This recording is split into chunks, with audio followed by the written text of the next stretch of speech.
Bonjour, je suis le pasteur missionnaire Alan Rich du ministère Centre Partage, Centre international de salut, de délivrance et de guérison. Aujourd'hui, nous allons parler d'un sujet très important, basé sur la Bible. En fait, nous sommes obligés de parler de deux sujets en même temps. Il y a celui de savoir comment gérer une offense qui vient d'un frère, qui vient d'un non-chrétien, qui vient d'un serviteur de Dieu. Comment gérer également le fait que quelqu'un va parler mal d'un frère ou d'une sœur, ou même quelqu'un dans le monde, où il y a des accusations, comment agir et comment réagir, et ceci d'une manière biblique. Car je fais ce message, car je vois de nombreux chrétiens qui agissent d'une manière humaine et charnelle. Ils réagissent de manière humaine et charnelle lorsqu'ils apprennent que quelqu'un a péché ou que quelqu'un aurait péché, et ils n'agissent pas en fonction de la parole de Dieu.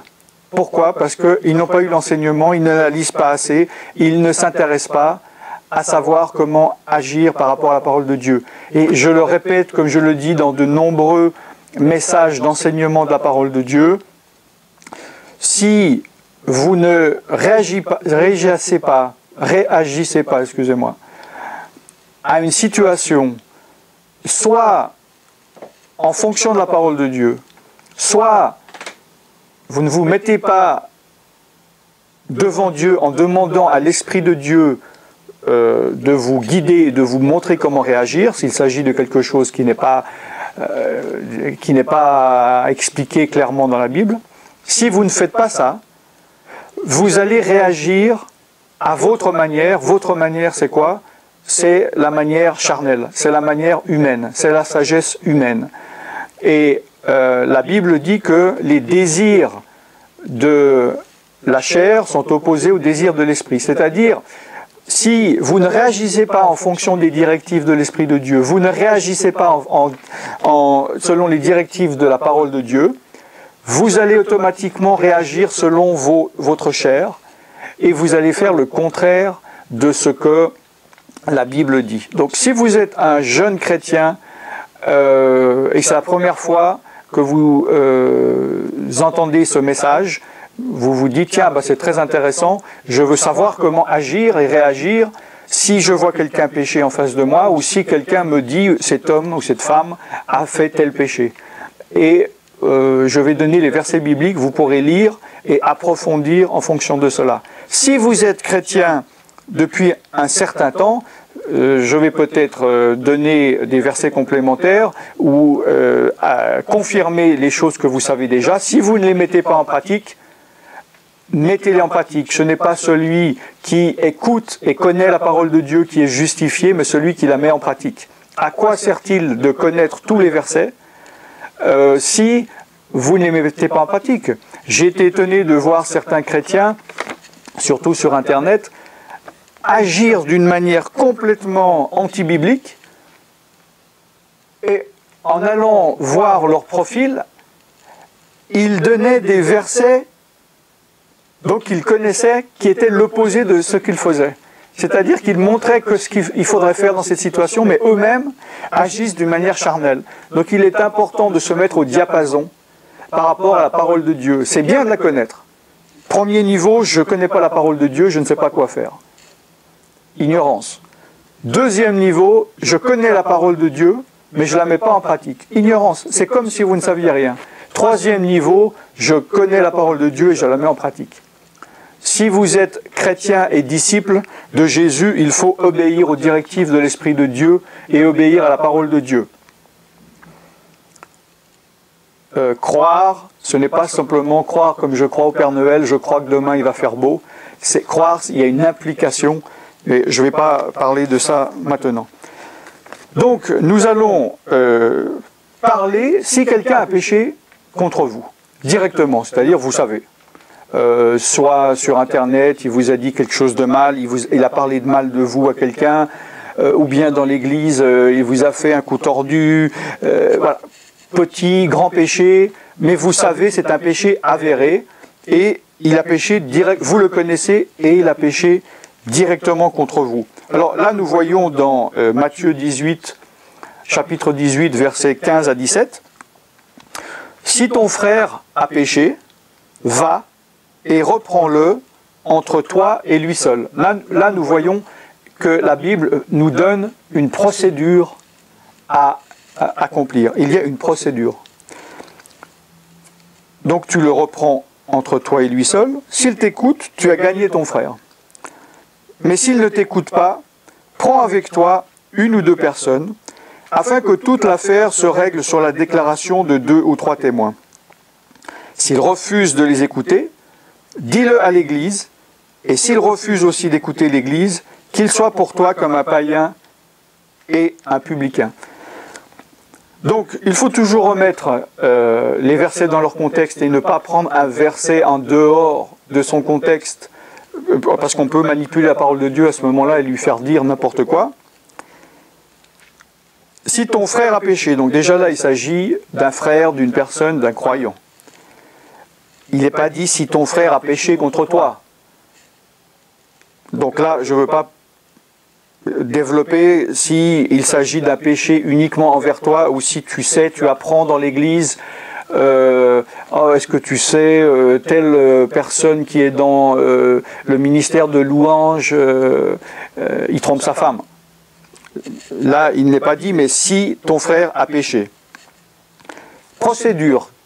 Premièrement, tu vas et tu le reprends entre toi et lui seul. Tu vas voir ton frère. Celui qui t'a fait du mal sur Internet ne va pas commencer par écrire à tout le monde en disant « Vous savez, c'est scandaleux, tel frère, il m'a fait ça. » Vous allez le voir entre toi et lui seul. Et tu lui dis « Mon frère, voilà, tu m'as blessé, tu as fait ça, peut-être, c'est un péché peut-être qu'il ne s'est pas rendu compte. Tu m'as mal parlé, tu m'as donné plusieurs fois rendez-vous, tu n'es jamais venu, tu n'as pas gardé ta parole.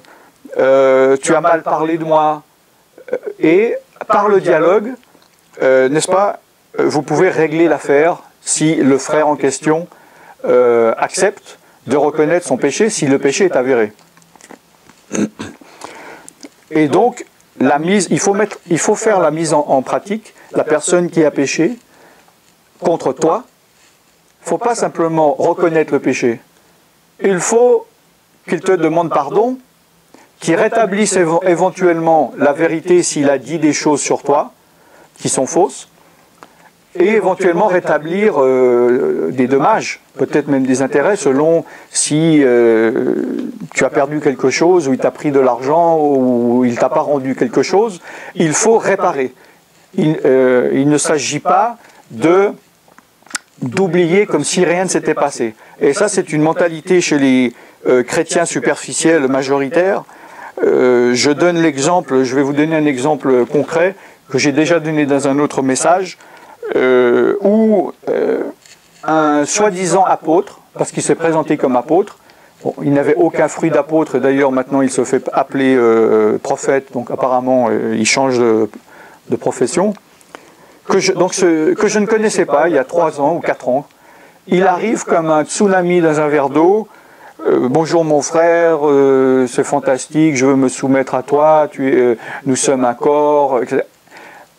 Mais à côté, il prend tous mes contacts et il essaie de les enseigner. Et alors qu'il prêchait l'unité, la soumission mutuelle, après il disait à certaines personnes dont je m'occupais, bon maintenant il faut que tu choisisses, soit tu es avec Alan Rich, avec son ministère, soit tu es avec moi. Et il a été sur des sites où j'avais mis des vidéos et il disait que j'étais en fait un sorcier, que je n'étais pas chrétien, et ça crée le trouble, la confusion. Il y a des sites qui ont enlevé mes vidéos pour ensuite me dire je suis désolé, je suis dans la confusion, ou même ces personnes m'ont demandé pardon. Mais bref, ce chrétien qui se disait ministre a disparu après pendant 2 ans. Il n'a évidemment pas réussi à faire son œuvre, parce que quand on combat l'œuvre de Dieu, voilà, on fait des vagues, mais l'œuvre s'accomplit. Dieu maîtrise tout, il n'y a pas de problème. 2 ans après, il y a quelques semaines, il me recontacte. Hello mon frère, comment vas-tu? Je t'aime tant, etc. Collaborons ensemble. Et moi je lui dis, dis donc, mais qu'est-ce que tu as fait il y a 2 ans? Et il me dit, oui, je sais, excuse-moi, bon, mais bref, n'en parlons plus, ça fait 2 ans, on a oublié, regardons l'avenir. Non, moi je ne suis pas d'accord. Je ne suis pas d'accord, il ne s'agit pas de dire, vous savez, comme dans le monde on dit, je pardonne, mais j'oublie pas. On peut pardonner, mais ne pas oublier. C'est-à-dire que, pour moi, je lui ai pardonné. J'ai le discernement spirituel, ça fait 35 ans que je suis chrétien, je l'ai vu venir avant même, voilà. Je savais sa nature, je savais ce qu'il allait essayer de faire, je savais que ça allait tomber vite. Et moi j'ai dit non, écoute, tu as essayé de faire du mal, tu as dit des mauvaises choses envers moi, et il faut que tu répares. Il faut que tu me demandes pardon. Pas pour moi par rapport à l'orgueil, mais par rapport aussi à lui. Parce que pour qu'un péché soit pardonné, il faut le confesser. Il est dit par exemple, même par rapport à Dieu, dans 1 Jean chapitre 1 verset 9, si nous confessons nos péchés, il est fidèle et juste pour nous pardonner et nous purifier de tout péché. Ça, c'est des péchés par rapport à Dieu. Mais il faut aussi aller demander pardon à son frère. Si moi je pêche envers toi, et après je vais dire, oh pardon mon Dieu, je me repens, aide-moi, je ne veux plus recommencer, ah, tout va bien. Non, ça c'est par rapport à Dieu. C'est la moitié du travail, mais il faut que j'aille à mon frère demander pardon ou réparer. Et ça c'est dur. C'est facile de dire à Dieu, pardonne-moi, j'ai péché, que ton sang me purifie de tout péché. C'est très difficile, c'est pour ça que beaucoup ne le font pas, d'aller voir son frère, de s'humilier devant, d'accepter qu'on a péché, et en plus de devoir réparer éventuellement en allant voir d'autres gens pour dire j'avais menti ou rendre des choses. C'est pour ça que beaucoup de chrétiens ne le font pas. Mais si vous ne le faites pas, vous ne serez jamais bénis. C'est une chose très importante. Donc, si ton frère a péché, va et reprends-le entre toi et lui seul. Si ce frère qui a péché pour un péché avéré, nous allons voir tout à l'heure dans le cas de péché non avéré. On ne sait pas si c'est vrai ou si ce n'est pas vrai. Mais là, on sait que c'est un péché. Va et reprends-le entre toi et lui seul. Donc, si lui, au bout d'un moment, ou tout de suite, il dit « Oui, excuse-moi, pardonne-moi », il demande pardon à Dieu, vous priez ensemble, il te demande pardon, il te promet de ne pas recommencer, éventuellement il rend ce qu'il a pris, etc. L'affaire est close. Nous ne sommes pas là pour faire ressortir des péchés qui sont pardonnés, qui sont résolus. On peut en parler ou même aller voir directement le pasteur. Si c'est des péchés, on a besoin pour confirmer le pardon. Mais l'attitude est importante. Il ne faut pas aller voir les frères, les anciens, les pasteurs dans une attitude d'accusation ou de remettre le nez dedans, si j'ose dire. Il y a des chrétiens qui passent beaucoup de temps à aller voir des péchés anciens et essayer de les remettre au goût du jour en disant « Regarde ce péché ».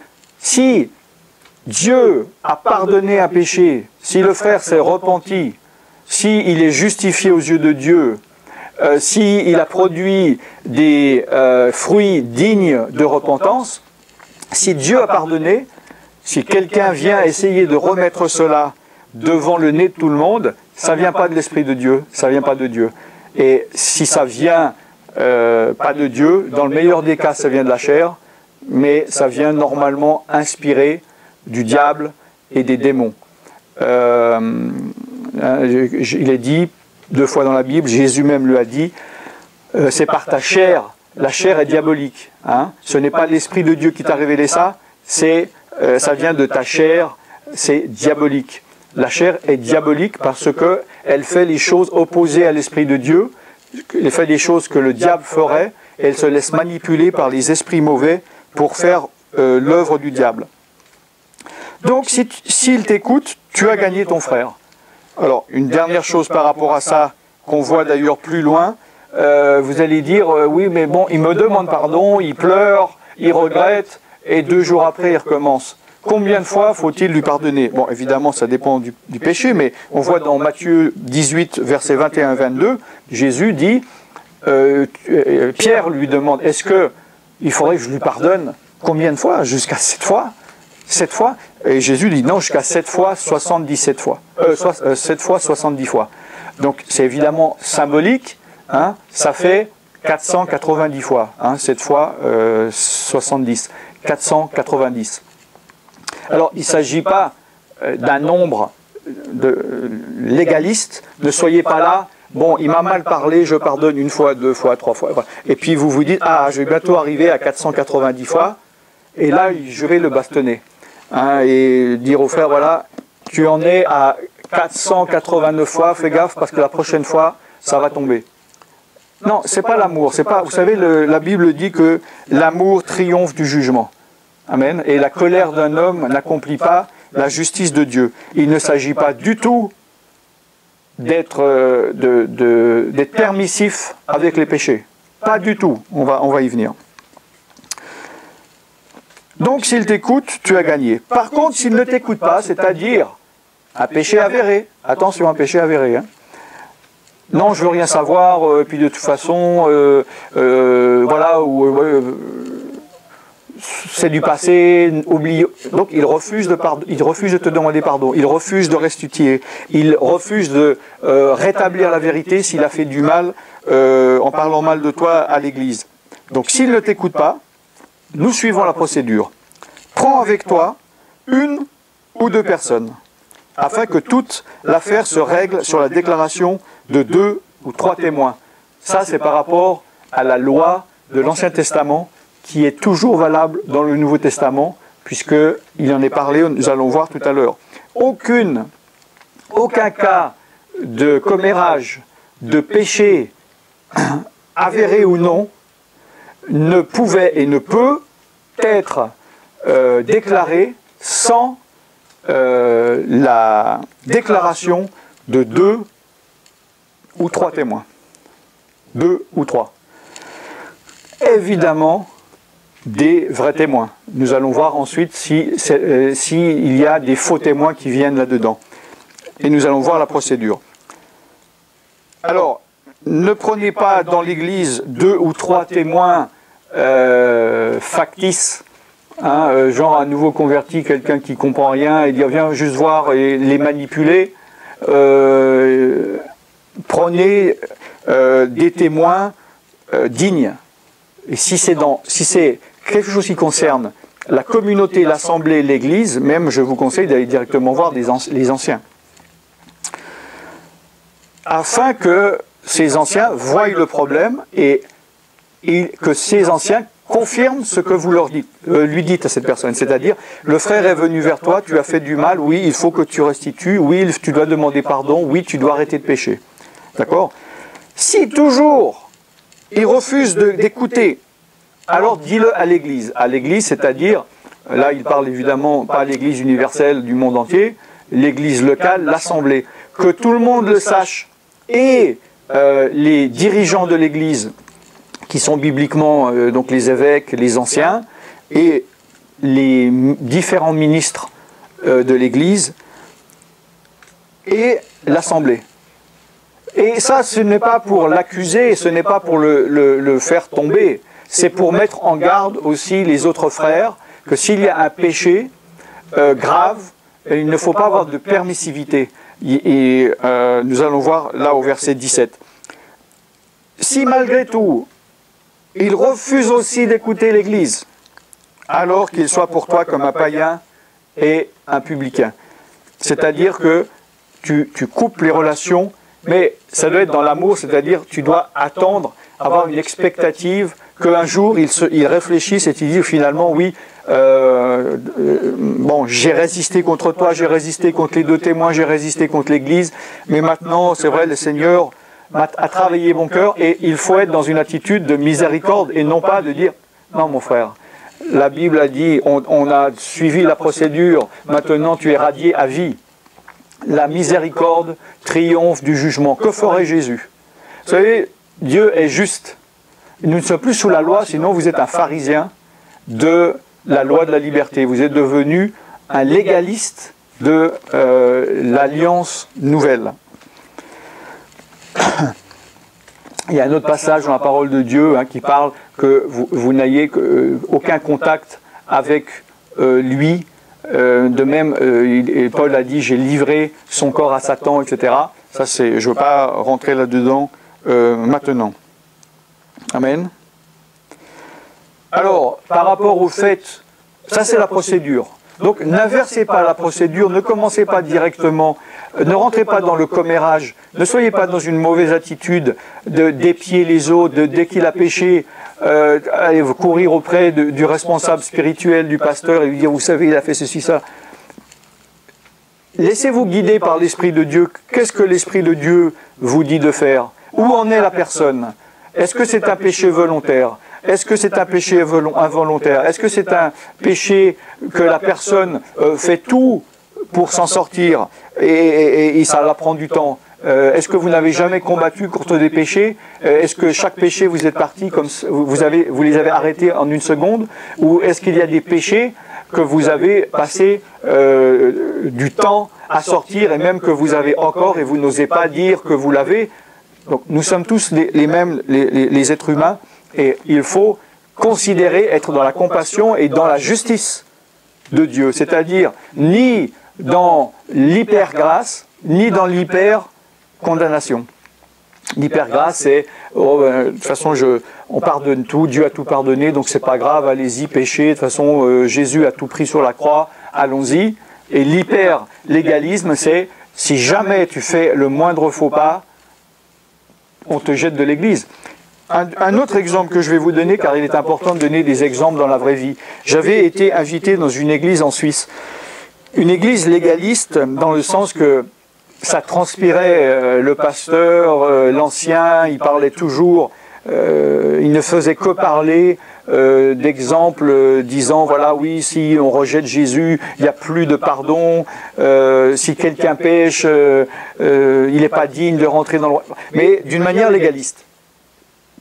D'accord? Et il y a un frère dans cette église qui m'a pris à part et qui m'a expliqué son histoire. Donc il était ancien musulman, il est devenu chrétien, il s'est marié à une femme qui avait des problèmes de rejet, d'abandon, parce que ses parents avaient été méchants avec, et elle avait un problème relationnel avec les hommes. Et les réactions qu'elle avait, c'était carrément de taper contre son mari. Donc c'était difficile. Le frère, il y a un moment donné, il fait un péché. Il prend une prostituée. Et je crois qu'ils couchent une fois ensemble. C'est un péché. On ne peut pas dire que ce n'est pas un péché. Mais le frère, il voit l'erreur, il voit la voie dans laquelle il va, et il se dit, non, je ne peux pas, je suis chrétien, je dois tout mettre en lumière, il faut que je répare mon couple pour que cela ne se reproduise pas. Alors qu'il aurait pu garder ça secret, il va confesser à sa femme, il lui demande pardon, il se repent, il lui explique pourquoi, il lui dit, je veux reconstruire, nous devons construire notre couple, régler nos... Moi j'ai des problèmes, toi tu as des problèmes, il faut qu'on règle ça, que tout cela soit en lumière. Après, évidemment, certains problèmes, sa femme lui accorde le pardon et ils repartent à zéro. Ça aurait pu s'arrêter là, mais le frère, voulant vraiment être aidé dans son couple, aider sa femme, l'aider lui pour qu'il ne retombe pas là-dedans, se dit, je vais en parler au pasteur. Je veux et qu'il m'aide, et qu'il me conseille, et qu'il prie pour nous. Donc c'était une attitude, moi je pense, je ne sais pas ce que vous en pensez, très saine. Il ne faut pas garder les choses dans les ténèbres. C'est le diable qui veut garder les choses dans les ténèbres, de dire « n'en parle pas, attends, non. » L'Esprit de Dieu met toujours les choses en lumière, il ne va jamais venir en chuchotant, en disant « n'en parle pas, ne dis rien ». Si quelqu'un vient vers vous comme ça ne vient pas de Dieu. Et donc il va à cette église dont je vous ai parlé, où j'avais prêché, il va voir ce pasteur. Et le pasteur, légaliste, dit « c'est scandaleux, tu as péché, c'est inadmissible ». Et il a pris le couple et il a dit à la femme « divorce de cet homme qui n'est pas digne d'être un chrétien et nous l'excluons de l'église ». La femme influençable a accepté. Et ce frère est venu vers moi en me disant « mais je ne comprends pas, ça fait 1 année, 2 ans que je suis chrétien, je lis la Bible, et ça m'a l'air pas du tout biblique. Est-ce que c'est comme ça que les chrétiens, est-ce que c'est comme ça que les pasteurs sont ?» Alors, je lui ai expliqué, il ne connaissait pas, hein, mais je lui ai expliqué le principe du système évangélique religieux calviniste, donc issu du catholicisme, qui ont établi un homme dominant, contrôlant l'Église, avec un titre de pasteur, et je lui ai expliqué que ces gens-là ne sont pas forcément pasteurs établis de Dieu selon le ministère de pasteur qui est d'aider et de guider les brebis. Donc je lui ai expliqué, il a compris que cet homme n'était pas du tout pasteur. D'ailleurs, 6 mois plus tard, il a été découvert que ce pasteur trompait sa femme, et cette situation a montré que sa femme aussi a trompé son mari. Donc bon, il était exclu de cette dénomination pendant un certain temps, mais il était rétabli pasteur, je pense parce qu'il manquait de pasteur. Donc c'est quand même, je trouve, scandaleux que ce système religieux permette que ce pasteur condamne ce frère, alors que lui, pour des raisons peut-être administratives et religieuses, alors qu'il a péché encore plus, il soit rétabli et pardonné. Donc, je donne cet exemple pour vous expliquer que il faut savoir suivre la procédure de la parole de Dieu. Ce pasteur n'a pas du tout suivi la procédure, n'était pas dans la compassion, dans le pardon. Comment Jésus aurait-il réagi? Est-ce que si cet homme avait été voir Jésus, est-ce que Jésus lui aurait dit « Non, non, non, c'est scandaleux, tu as péché ». Mais non, il lui aurait dit « Repens-toi, demande pardon », ce qu'il avait déjà fait, et va et ne pêche plus. Amen. C'est aussi contraire au principe biblique. La Bible dit dans le livre des Proverbes, et ça c'est un verset très important, je vous incite et je vous conseille de l'avoir au fond de votre cœur. Hein, celui qui confesse ses péchés et s'en détourne obtient miséricorde. Mais celui qui les garde en secret reste dans les ténèbres. Ce ne sont pas ces mots exacts. Si jamais ça me revient d'ici la fin du message, je m'excuse, comme je lis dans beaucoup de versions et dans plusieurs langues, je mélange des fois les mots. Celui qui confesse ses péchés obtient miséricorde. Oui, mais celui qui les garde reste dans... ne peut pas être pardonné. Je suis sûr que vous voyez les mots de ce verset dans le livre des Proverbes. Il obtient miséricorde, donc ce frère aurait dû obtenir miséricorde. Mais ce pasteur qui était légaliste et qui était lui-même dans le péché, quand il a fait ça, c'est encore plus terrible, n'a pas évidemment ni suivi les directives de l'esprit vu qu'il était dans le péché, ni les directives de la parole de Dieu. Donc, le fait que les péchés doivent être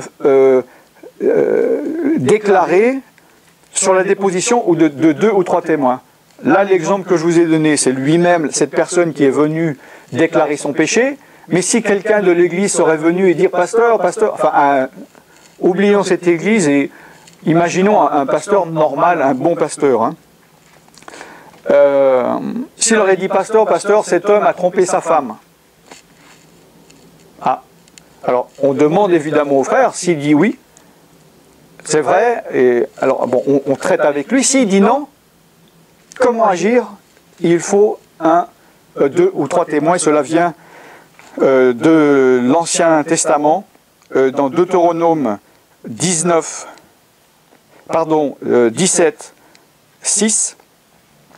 Celui qui mérite la mort sera exécuté sur la déposition de 2 ou 3 témoins. Il ne sera pas mis à mort sur la déposition d'un seul témoin.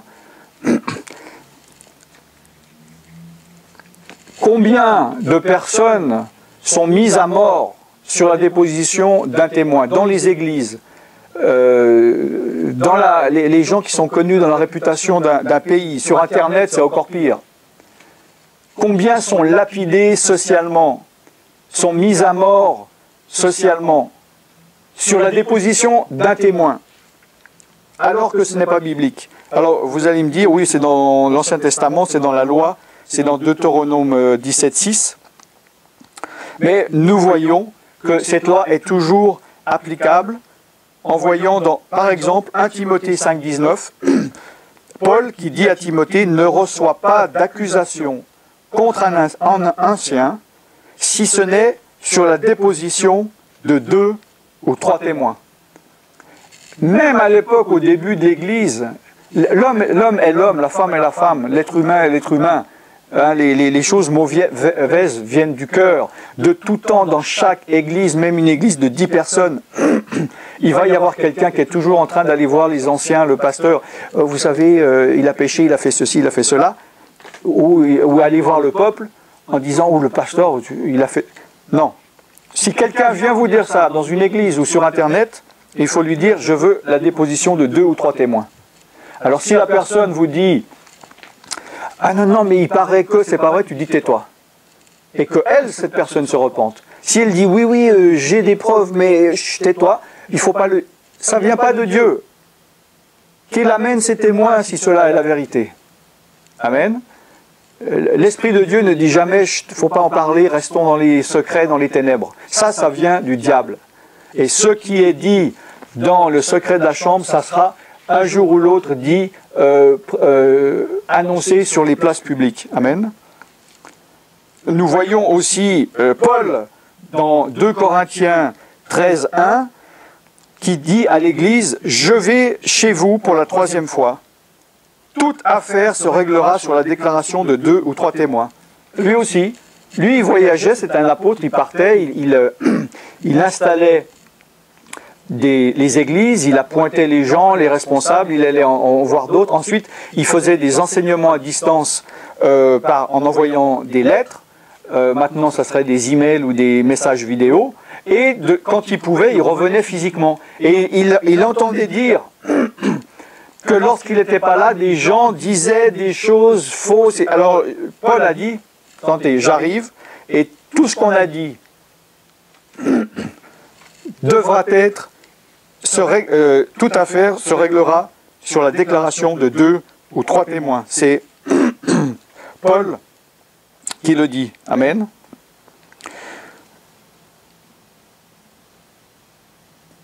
Alors, maintenant, par rapport aux témoins, une personne de mauvaise foi, une personne qui charnellement fait quelque chose parce qu'il en veut à quelqu'un, il veut se venger, ou, comme une personne m'a dit en face dans les yeux, je vais laisser les démons en moi agir pour te détruire. Donc, la personne, manifestement, elle veut faire du mal. Elle veut détruire. Ce n'est pas du tout par l'Esprit de Dieu. Dieu n'a rien à voir là-dedans. Elle peut manipuler ces textes en disant « Ah, il faut 2 ou 3 témoins, moi je peux en trouver 25. » Mais des faux. Alors quel est le problème? Est-ce que c'est un grave problème? Il faut savoir d'où vient l'accusation. Il faut connaître le fait. Si quelqu'un accuse quelqu'un d'autre, voyons qui est la personne. Demandons-lui, voyons les fruits qu'elle porte dans sa vie, dans son ministère. Voyons qui elle est. Pourquoi est-ce qu'elle fait ça? Il ne faut pas prendre bêtement, c'est le plus facile, d'écouter des commérages, écouter des mensonges.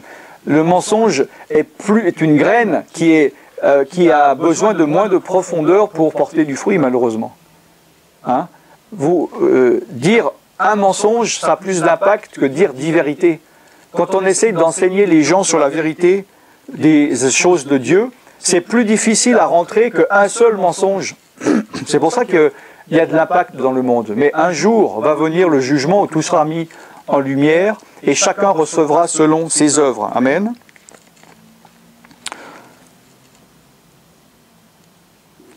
Donc, par rapport aux faux témoins, si quelqu'un vient avec 50 personnes en disant « oui, je confirme », il faut voir qui sont ces personnes également, voir leurs fruits, d'où sortent-ils, quelles preuves ils ont. Dans Deutéronome 19, versets 16 à 19, il parle d'un faux témoin. Une fois que le faux témoin est dévoilé, alors encore faut-il que justement, si on fait une enquête sur quelqu'un, parce qu'il y a des accusations de péché, et qu'il y a des témoins qui viennent, il faut aussi examiner les témoins.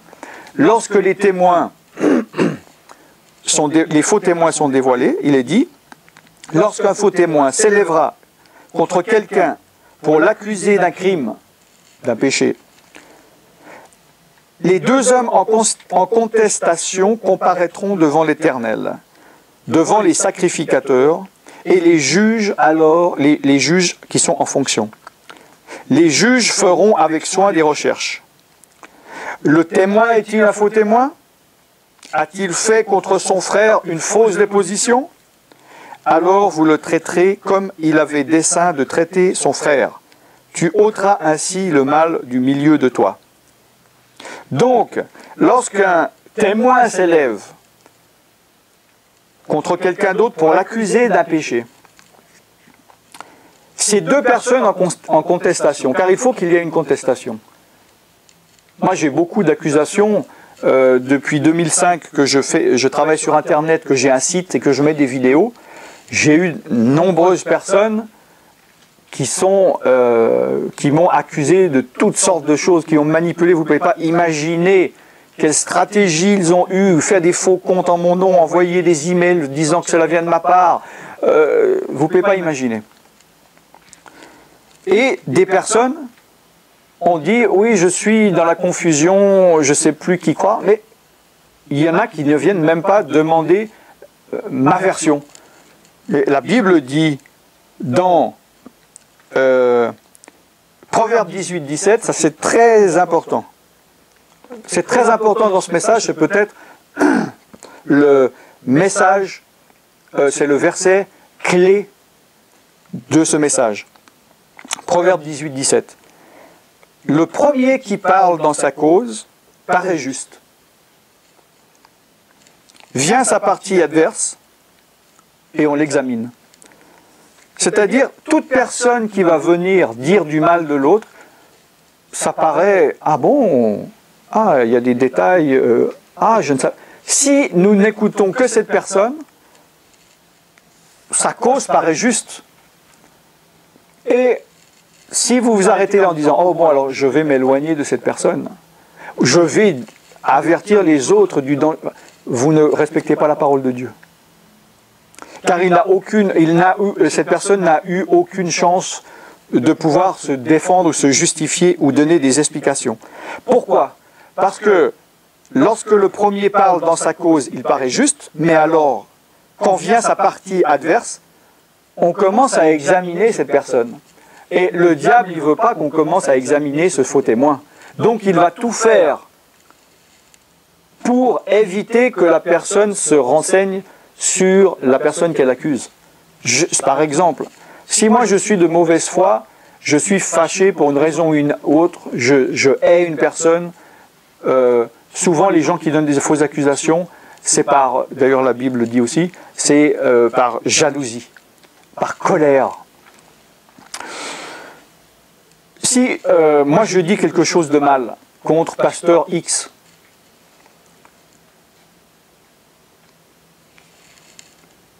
ce que vous devez faire bibliquement, c'est aller voir le pasteur X et dire, tiens, ça me paraît juste, il m'a dit ça, est-ce que c'est vrai? J'arrive pas à y croire. Et alors que ce que je dis, l'accusation que je donne paraît plausible, lorsque vous irez parler au pasteur X, le pasteur X dira, ah non, mais il y a un élément que tu ne connais pas. Voilà ce qui s'est passé. Et là, comme il est dit, quand la partie adverse arrive, on examine ce que la première personne a dit. Donc, si moi, je sais que je mens, que je manipule, que j'ai tordu la vérité, que j'ai mélangé avec du mensonge ou que c'est du mensonge complet, mon attitude va être de te dire, le pasteur X a fait ça, mais ne va pas le voir. N'en parle pas, parce que, enfin, plein de... il y a quelque chose en cours, où il va te manipuler, mais ne parle surtout pas.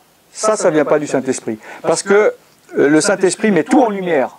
Le Saint-Esprit ne va jamais dire « garde du secret, garde du secret ». Ça vient du diable. Et si je suis de mauvaise foi, je vais tout faire pour t'empêcher d'aller te renseigner d'une manière objective ou même directement à la personne que j'accuse. Amen. Donc, lorsqu'un faux témoin s'élève pour t'accuser d'un crime, les deux hommes en contestation, c'est-à-dire, il faut que les deux personnes, on les écoute.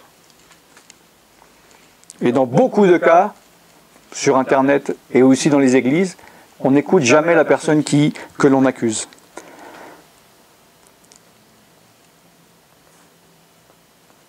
Les deux hommes en contestation comparaîtront devant l'Éternel, devant les sacrificateurs et les juges, alors en fonction, devant les anciens de l'Église ou devant Dieu, de mettre en prière devant Dieu selon la situation. Les juges ou les responsables, les anciens, les personnes en charge, feront avec soin des recherches. Et souvent dans les accusations, les personnes ne font aucune recherche, ils ne font même pas avec soin ou sans soin, ils ne font pas de recherche. C'est-à-dire le mensonge est facile, est agréable pour les personnes qui ont l'habitude de les écouter. Est-ce que tu es au courant que telle personne fait ça? Mais n'en parle pas. Ah, et on croit à quelque chose, on va finir par le répéter. Et ça c'est un péché, on va voir plus tard. Le témoin est-il un faux témoin? Donc uniquement après avoir fait des recherches avec soin, on découvrira que le témoin est un faux témoin. Est-ce qu'il a fait contre son frère une fausse déposition? Est-ce que c'est un mensonge? Alors vous traiterez ce faux témoin comme il avait dessein de traiter son frère. C'est-à-dire, il faut trouver, il y a un coupable. Si quelqu'un vient et dit « il m'a volé », il y a un coupable. Soit c'est vrai et il m'a volé, ou bien j'ai menti, il ne m'a pas volé et je deviens le coupable parce que j'accuse mon frère. Et il faut le traiter de la manière dont il a voulu traiter la personne. Tu ôteras ainsi le mal du milieu de toi, c'est un mal. Il faut enlever le méchant qui fait du mal, qui détruit, qui dévise. Amen. Proverbe 19,5, le faux témoin ne restera pas impuni. Et celui qui dit des mensonges n'échappera pas. Amen. Et si toi tu entends quelque chose, comme je l'ai dit, j'allais le dire, je le dis maintenant. Si tu es fâché avec quelqu'un, tu veux répandre des faux bruits. Ou quelqu'un te dit quelque chose de mal sur quelqu'un et tu as l'habitude de ne pas réfléchir et de simplement répéter bêtement, de répandre des faux bruits. Il est dit dans Exode 23:1, tu ne répandras pas de faux bruits. Tu ne te joindras pas aux méchants pour faire un faux témoignage. Alors tu vas me dire, oui, mais je ne sais pas si c'est un vrai bruit ou un faux bruit. Si tu ne sais pas, tais-toi. Si tu ne sais pas, fais la procédure qui est dite dans la parole de Dieu que je viens d'expliquer. Renseigne-toi. Fais des recherches avec soin. Va voir les juges qu'ils établissent la vérité. Mais ne sois pas un faux témoin malgré toi. Ne réponds pas de faux bruits. Ne te joins pas aux méchants pour faire un faux témoignage, même si tu ne le sais pas. Même au niveau de la loi, c'est condamnable. Si une personne accuse quelqu'un au niveau de la loi, et que toi tu dis oui, c'est vrai, c'est pas vrai, et qu'il sera avéré que c'est pas vrai, tu vas avoir une amende. D'ailleurs, en France, il faut faire attention, parce que sur Internet, les gens ils disent de ces choses qu'au niveau, si quelqu'un, un jour en a marre, il va au tribunal, il y a des peines de prison et des amendes lourdes. Il y a des graves accusations. Vous savez, moi je suis accusé que mon orphelinat en Inde, il est créé pour les pédophiles, que le home pour handicapés, on leur apprend des danses sexuelles pour attirer des riches touristes. que l'argent qu'on me donne pour du riz ou des médicaments, je ne les distribue pas, mais je les garde pour m'acheter des maisons, que j'escroque des gens, que je suis recherché par la police internationale. C'est très grave. Je ne veux pas faire du mal aux personnes qui disent ça, parce qu'ils pourraient finir en prison. Et je suis la procédure de la parole de Dieu, c'est pour ça qu'ils se permettent de dire ça, parce qu'ils profitent de mon obéissance, de ne pas maudire, mais de bénir, de ne pas rendre le mal pour le mal, mais de rendre le bien pour le mal. D'autant plus que je sais que s'ils ne se repentent pas à temps et qu'ils ne rétablissent pas la vérité, leur fin sera terrible. Donc je prie pour eux qu'ils se repentent, qu'ils rétablissent la vérité et qu'ils soient sauvés. Amen. C'est la parole de Dieu qui le dit. D'autre part, il est dit clairement que Jésus a dit « Réjouissez-vous lorsqu'on dira toutes sortes de mal à cause de mon nom, lorsqu'on vous outragera à cause de mon nom. Je suis heureux, je me réjouis, je suis fier que des personnes que je ne connais pas, pour la plupart, disent du mal de moi. Je dis « Alléluia, je suis digne du Seigneur et je fais quelque chose qui dérange le diable. » Amen. Donc, faux témoin. Il est aussi dit dans Proverbes 6, 19, « Le faux témoin qui dit des mensonges et celui qui excite des querelles entre frères. » Ce n'est pas une bonne chose. Donc, si le faux témoin, celui qui dit des mensonges, celui qui excite des querelles entre frères, il peut arriver que dans votre église, à cause que peut-être vous dites des choses mauvaises, des mensonges, ou quelqu'un dit des mauvaises choses, vous allez vous éloigner, vous allez vous fâcher avec quelqu'un, ça crée des querelles. Et ça, ce n'est pas de Dieu, ce n'est pas bien. Ce n'est pas la sagesse d'en haut. Amen. Et dans Proverbe 24, 28, « Ne témoigne pas à la légère contre ton prochain. Voudrais-tu tromper par tes lèvres? Ne fais pas à la légère. Fais attention à ce que tu dis. C'est très mauvais pour toi.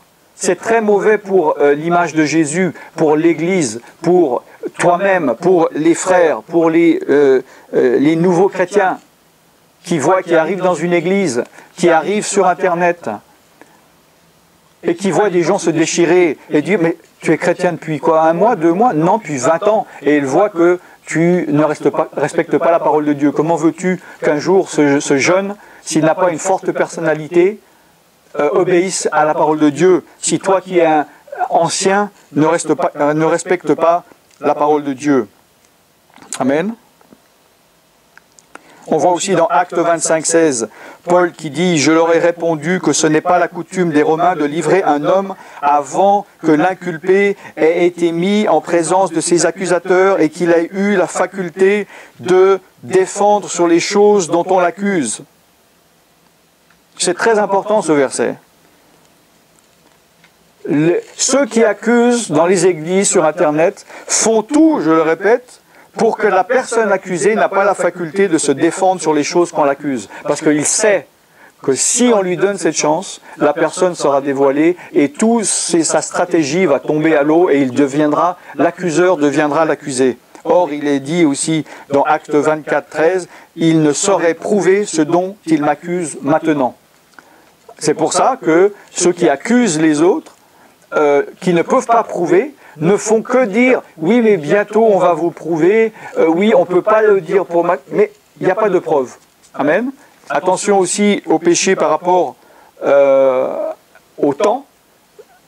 Moi-même, on m'accuse de choses que j'ai fait il y a 38 ans, 39 ans, alors que je n'étais pas converti, et ça fait partie de mon témoignage. Je dis, j'étais un délinquant, j'ai fait des casses dans des magasins, j'ai volé, on m'a mis en prison. Et il y a encore des chrétiens qui vont me dire « Alan Drich, il a volé. » C'est du passé, c'est pardonné, c'est justifié. Il faut... Maintenant, j'aimerais m'adresser à toi. Si tu fais partie des gens qui ont l'habitude soit d'accuser des gens, soit de dire des mensonges ou de répéter des choses, même à la légère, arrête. Mets-toi devant Dieu, lis la parole de Dieu, médite les versets que j'ai donnés. Tu es en train de pécher et de faire du mal. Et chacun sera jugé par rapport à ce qui sort de sa bouche, soit les bonnes choses, soit les mauvaises choses. Il va y avoir un jour du jugement, où nous serons jugés pour tous les actes que nous avons faits, ou que nous pouvions faire que nous n'avons pas fait. Si tu es accusé dans une situation injuste, ne te défends pas, laisse Dieu agir. La colère de l'homme n'accomplit pas la justice de Dieu. Et vaut mieux, comme la Bible dit, souffrir, si telle est la volonté de Dieu, en faisant le bien qu'en faisant le mal. Et sache que le jour du jugement n'est pas un mythe, et ce jour ne va pas durer 24 heures. Les choses seront mises devant tout le monde. Ceux qui ont péché, qui ont dit des mensonges, tous les péchés seront jugés, à moins qu'ils aient été pardonnés par la repentance et la remise en place des choses.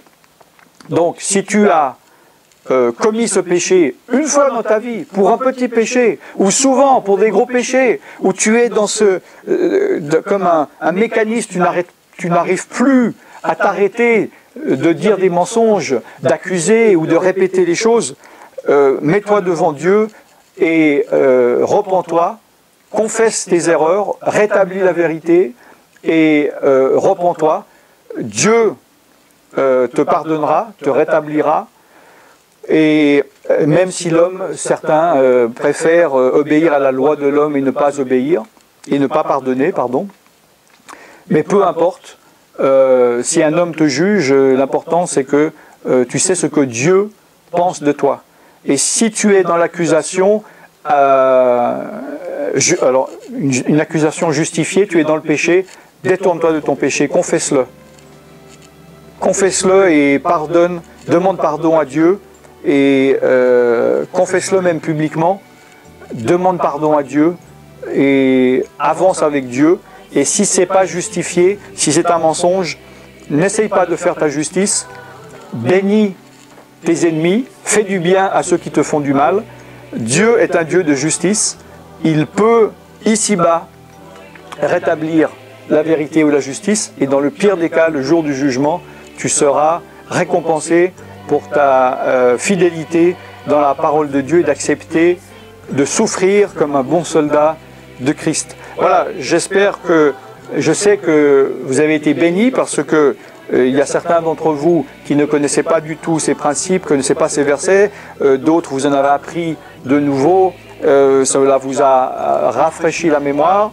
Ce message, vous pouvez le voir sur centre-partage.com à la page messages vidéo.